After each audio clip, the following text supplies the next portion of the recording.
jangan berubah menjadi penolakan. Karena tadi inkonsistensi dari Presiden Jokowi. Pak Jokowi pernah menjanjikan banyak hal yang bagus di NTT, satu wilayah yang memang masih terbelakang itu, dan karena itu mesti dipacu pembangunannya. Jadi Pak Jokowi memilih IKN bukan NTT. Jadi masyarakat NTT akhirnya mengingat dengan pikiran yang jujur mengatakan bahwa Jokowi gagal di NTT. Padahal itu hampir mayoritas itu pemilih di NTT itu selama 2 periode adalah wilayah pendukung Pak Jokowi. Jadi kita lihat bagaimana seseorang yang pernah berjanji lalu membatalkan janjinya atau bahkan mengalihkan janji dia pada ambisi dia sendiri kan. Kalau Pak Jokowi misalnya mengerti bahwa ada tingkat kemakmuran yang turun di NTT, maka mestinya ada banyak investasi yang dia janjikan tiba di situ, mulai dari food estate, pemulihan persawahan itu, macam-macam hal yang sebetulnya sudah dijanjikan dari awal.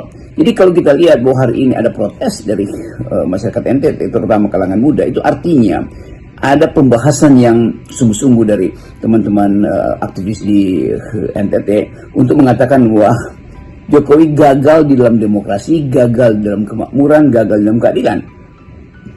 Kita mau tagih apa dari seseorang yang akhirnya memilih memakmurkan keluarganya ketimbang memakmurkan rakyat yang dia janjikan?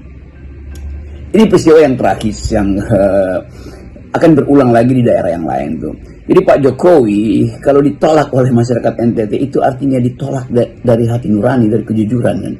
Masyarakat NTT punya semacam pemahaman bahwa semesta itu bekerja melalui hukum-hukum langit, dan kalau melanggar hukum langit itu artinya ada hal yang dirusak di dalam perencanaan kebijakan tuh.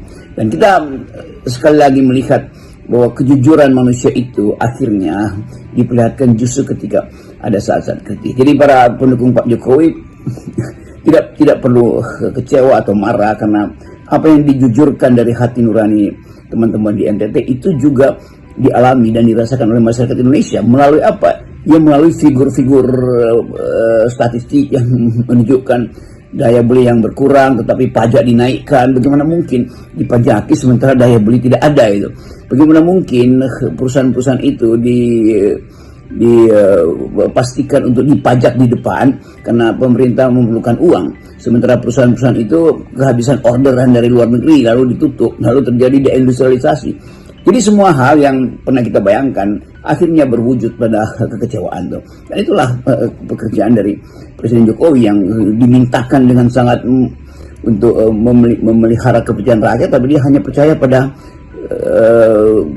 ambisi dia pribadi untuk dinastinya.